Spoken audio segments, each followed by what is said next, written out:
어머니 왜 나를 낳으셨나요? 인생이 얼마나 힘들었으면 이런 마음 갖겠습니까? 가브나움이라는 영화의 주인공 자인, 이 소년도 비슷한 마음 갖고 있습니다. 그런데 이 아이는 더 거칠고 더 공격적입니다. 법정에 부모를 고소합니다. 재판장이 묻습니다. 왜 고소했습니까? 나를 낳았던 것을 고소합니다. 영화를 따라가다가 끝날 때쯤이 되면 고개를 끄덕이게 되고 자인의 편에 서 있는 자신을 발견합니다. 이 주인공 자인은 12살쯤 되는 아이입니다. 생일을 모릅니다. 부모가 출생신고도 하지 않아서 생일은 그냥 몇 살인지도 모릅니다. 신분증도 없습니다. 학교 가기도 힘듭니다. 그런데도 열심히 삽니다. 가짜 주스를 만들어서 팔기도 하고 가게에 가서 일하기도 하고 물건을 슬쩍 훔치기도 하고 그렇게 살아갑니다.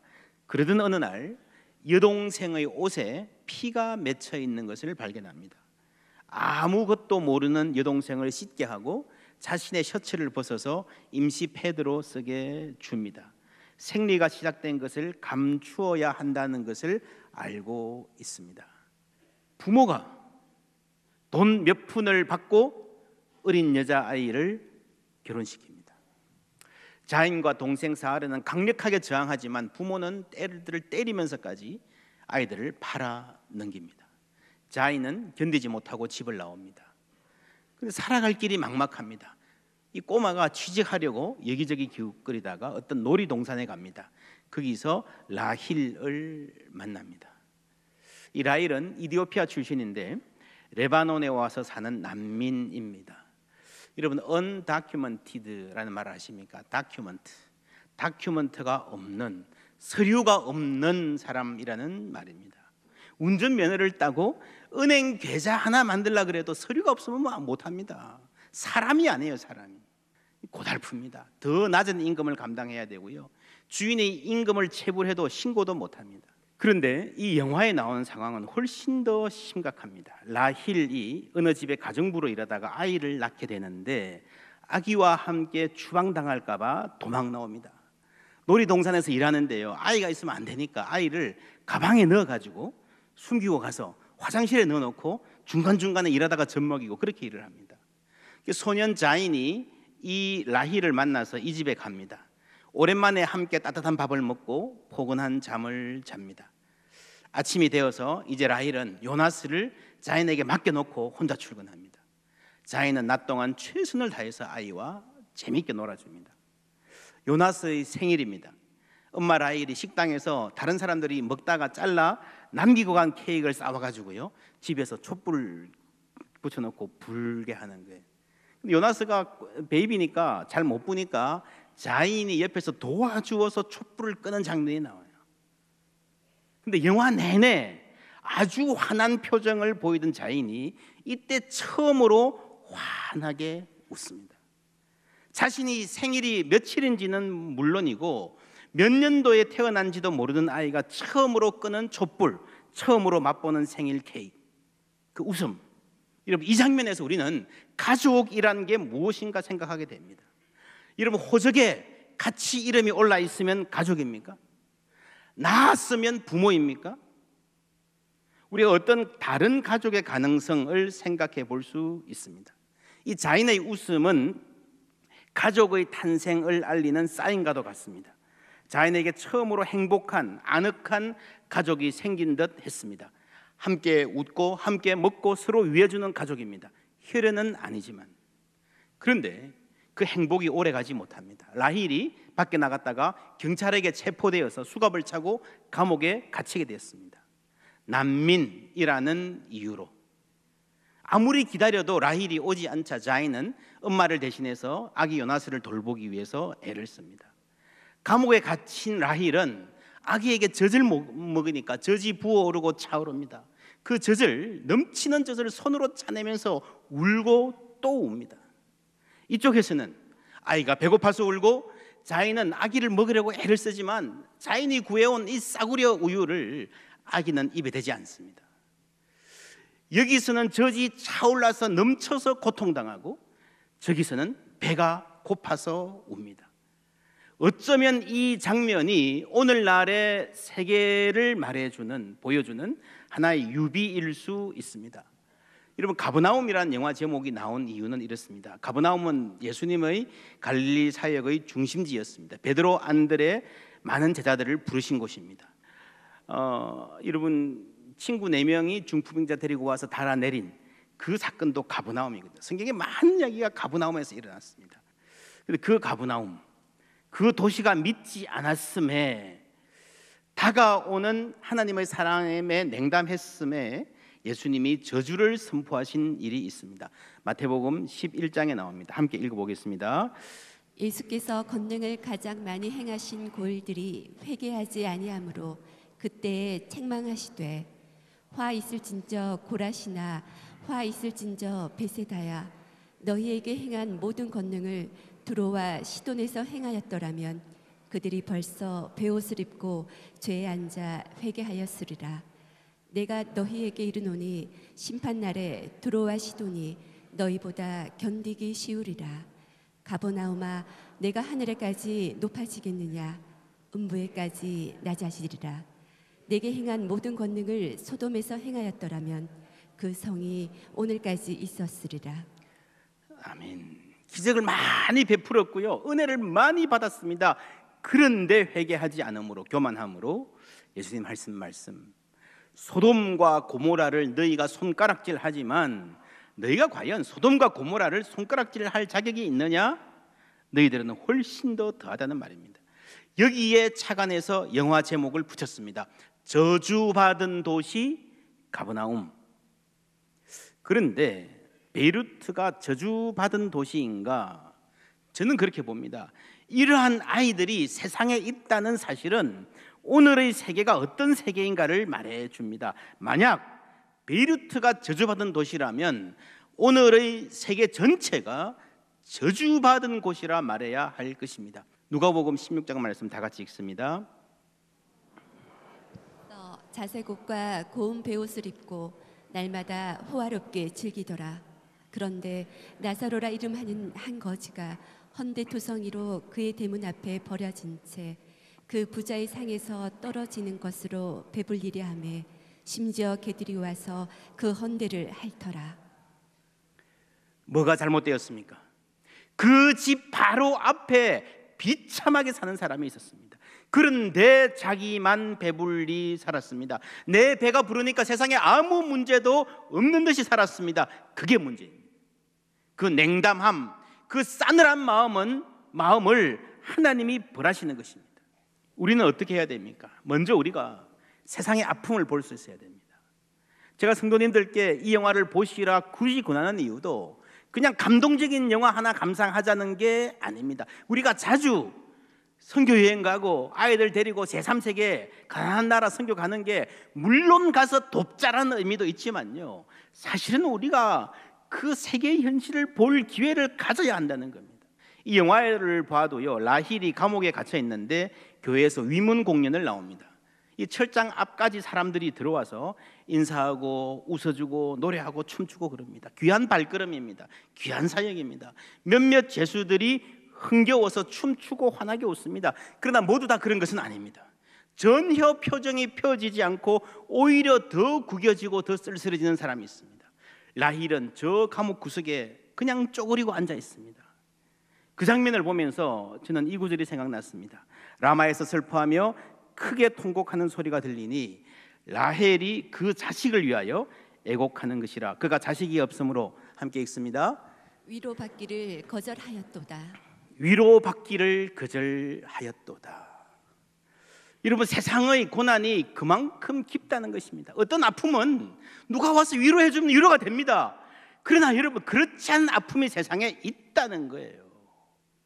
앞에서 춤추고 노래하고 손도 잡아주고 위로하려 해도요, 전혀 위로가 안 되는, 마음이 오히려 다치는 상태가 있다는 겁니다.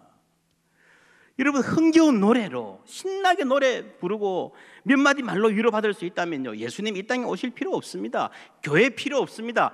노래방만 있으면 됩니다. 그러나 여러분, 이 세상의 고난은 너무 깊습니다. 그 이상이 필요하다는 거예요. 이 세상 살아가는 인생들의 아픔이 너무 큽니다.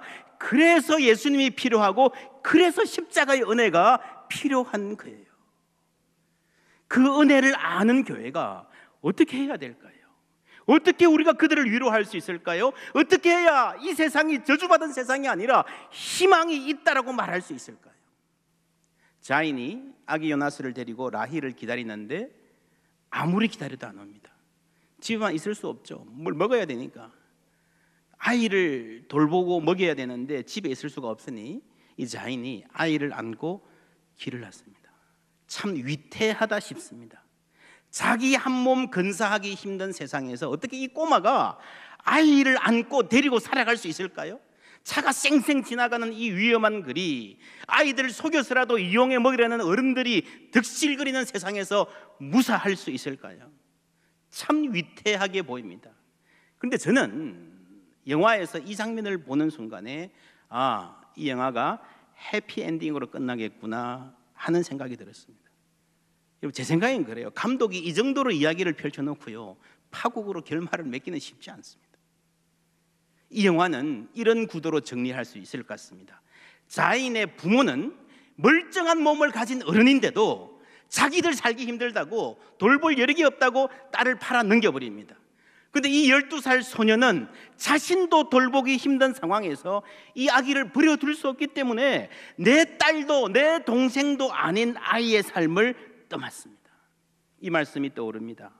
마태복음 25장 35절부터 제가 읽을게요. 내가 줄일 때에 너희가 먹을 것을 주었고 목마를 때에 마시게 하였고 나그네 되었을 때에 영접하였고 헐벗었을 때에 옷을 입혔고 병들었을 때에 돌보았고 옥에 갇혔을 때에 와서 보았느니라. 이 의인들이 대답하여 이르되 주여 우리가 어느 때에 주께서 줄이신 것을 보고 음식을 대접하였으며 목마르신 것을 보고 마시게 하였나이까? 어느 때에 나그네 되신 것을 보고 영접하였으며 헐벗으신 것을 보고 옷 입혔나이까?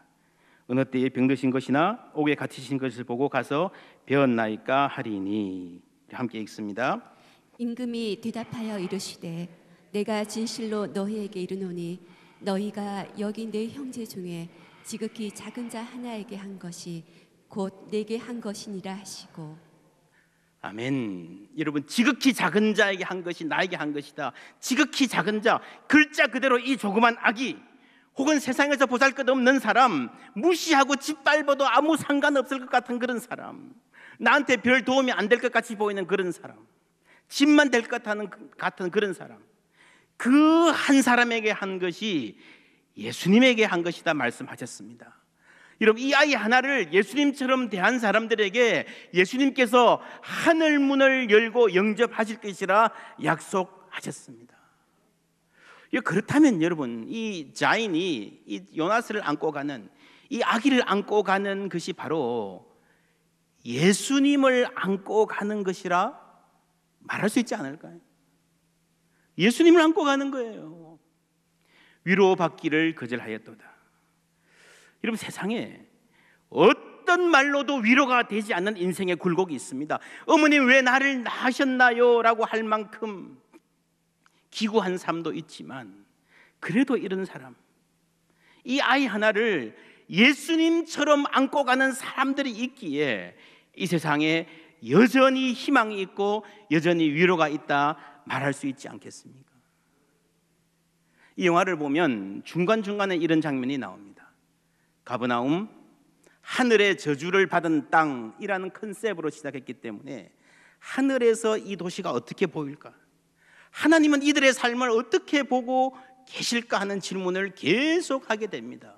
사람들이 눈물 흘릴 때에 하나님도 눈물 흘리시고, 사람들이 방황할 때에 하나님도 아파하시겠지만, 적어도 이 장면, 자인이 요나스를 안고 가는 이 장면에서 하나님은 빙그레 웃으시고 축복해 주지 않으실까 생각합니다.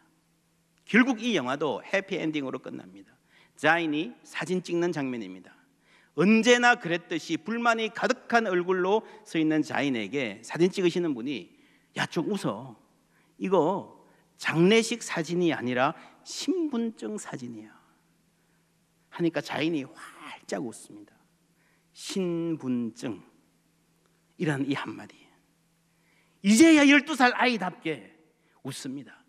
여러분, 어린이들이 어린이답게 웃을 수 있는 세상이라야 하나님도 보고 웃으시는 세상 아니겠습니까? 이 영화를 보고 우리가 생각해 볼 수 있는 기도 제목이 많습니다. 영화의 결론, 신분증. 우리가 신분증을 갖고 살아갈 수 있다는 것이 얼마나 대단한 것인지 아십니까?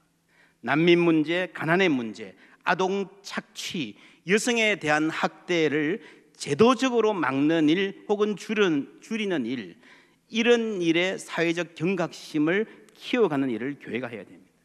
이 영화가 나름대로 잘 감당하고 있습니다. 여러분, 사회 정책도 중요하고 교회의 프로그램도 고민해야 되겠지만 무엇보다 중요한 것은요, 우리 한 사람 한 사람이 자인이 요나스를 안고 가는 것처럼 내 삶에서 만나게 해주신 사람들, 내 마음에 사랑하라고 도전으로 주시는 그 한 사람을 밀어내지 않고 떠안는다면 하나님 우리를 보고 웃어주시는, 잘한다 잘해 칭찬하고 격려해 주시는 삶을 살 수 있을 줄 믿습니다. 우리가 이런 음성을 듣고 살아야 됩니다.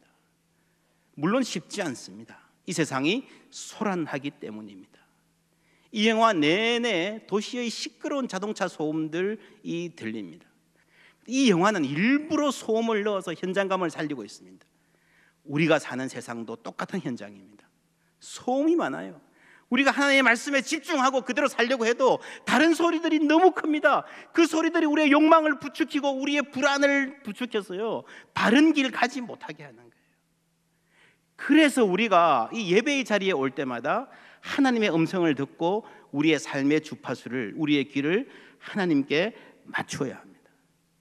그리고 세상 살면서 그 음성에 계속해서 귀 기울여 살아갈 수 있는 힘을 얻어야 됩니다.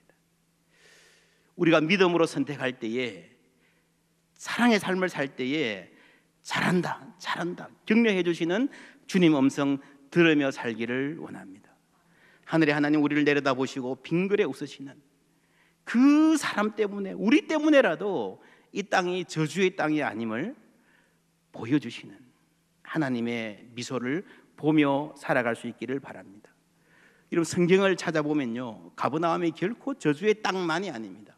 성경에서 여러분 이 저주가 11장에 나오는데 가버나움이 맨 처음 나오는 대목은 마태복음 4장입니다. 4장 12절부터 함께 읽겠습니다. 예수께서 요한이 잡혔음을 들으시고 갈릴리로 물러가셨다가 나사렛을 떠나 스불론과 납달리 지경 해변에 있는 가버나움에 가서 사시니 이는 선지자 이사야를 통하여 하신 말씀을 이루려 하심이라. 일러스되 스불론 땅과 납달리 땅과 요단강 저편 해변길과 이방의 갈릴리여, 흑암에 앉은 백성이 큰 빛을 보았고 사망의 땅과 그늘에 앉은 자들에게 빛이 빛이었도다 하였느니라. 이때부터 예수께서 비로소 전파하여 이르시되 회개하라, 천국이 가까이 왔느니라 하시더라. 아멘. 여러분, 본래 예수님이 가버나움에 왜 가셨습니까? 저주하러 가셨습니까? 아니죠. 흑암에 앉은 백성들에게 빛을 비추러 가셨습니다. 그들의 삶에 소망을 주기 위해서, 하나님 나라를 선포하기 위해서 가신 겁니다. 그런데 그들이 교만하고 주님을 거부하니까 진노하면서 저주하셨습니다. 여러분, 이 두 가지, 한쪽에서는 소망을 주시고요, 한쪽에서는 저주하시는데 무엇이 주님의 본 마음일까요? 4장에 나오는 소망, 11장에 나오는 저주, 뭐가 하나님의 본심일까요? 여러분, 사람들은 그렇습니다. 어떤 사람들에 대해서 여러분 누구와 어때 할 때 10마디 좋은 말 들었어요. 근데 마지막에 한마디 그런데 하면서 안 좋은 말 하나 들었어요. 여러분, 집에 가면 뭐가 생각납니까? 좋은 말 다 잊어버렸어요. 그냥 하는 말이겠지. 그렇죠? 우리는 그렇게 부정적인 것에 반응하고 부정적인 것을 잘 기억합니다. 우리의 삶이 부정적인 것 중심으로 돌아갑니다. 그러니까 성경도 그렇게 읽는 거예요. 저주와 책망 우리가 새겨 들어야 됩니다. 그러나 여러분, 무엇이 하나님의 본 마음인가를 아는 것은, 무엇이 훨씬 더 깊은 하나님의 중심인가를 아는 것은 굉장히 중요합니다. 마태복음 11장 한번 찾아보십시다. 11장 20절, 예수께서 권능을 가장 많이 행하신 고을들이 회개하지 아니하므로 그때에 책망하시되 23절 가버나움아 내가 하늘에까지 높아지겠느냐 음부에까지 낮아지리라 하셨습니다. 그런데 바로 25절에 이어서 무슨 말이 나옵니까? 함께 읽겠습니다. 그때에 예수께서 대답하여 이르시되 천지의 주제이신 아버지여 이것을 지혜롭고 슬기 있는 자들에게는 숨기시고 어린 아이들에게는 나타내심을 감사하나이다. 아멘. 감사가 나옵니다. 28절에 수고하고 무거운 짐진 자들아 다 내게로 오라 내가 너희를 쉬게 하리라. 우리가 너무 좋아하는, 모든 사람이 가장 좋아하는 말씀 중에 하나입니다. 수고하고 무거운 짐진 자들아, 아주 친절하게 품을 열고 초청해 주시는 이 초청. 여러분, 이 말씀을 어디서 하셨습니까? 가버나움에서 하신 거예요. 가버나움에서 하신 거예요. 여러분, 그래서 하나님께서 책망하고 저주하시는 것 같지만 그것이 하나님의 본래 마음이 아니세요. 가버나움을 이렇게 여러분 저주를 하셔서 이 저주가 너무 강하게 들려서 영화까지 만들어졌지만 성경에서 가버나움에서요 예수님이 여전히 수고하고 무거운 짐진 자들을 초청하시고 복 주시려고 희망 주시려고 소망 주시려고 하고 계신 줄 믿습니다. 우리 삶에 어려운 일이 생기면 우리는 그렇습니다. 내가 벌 받는 것일까? 내가 뭘 잘못해서 그럴까? 우리 가정이 저주받은 것은 아닐까 하는 느낌이 들 때가 있습니다. 구약 성경 예레미야 때가 그랬습니다. 예레미야는 계속해서 멸망을 선포했어요. 회개하라 도전했어요.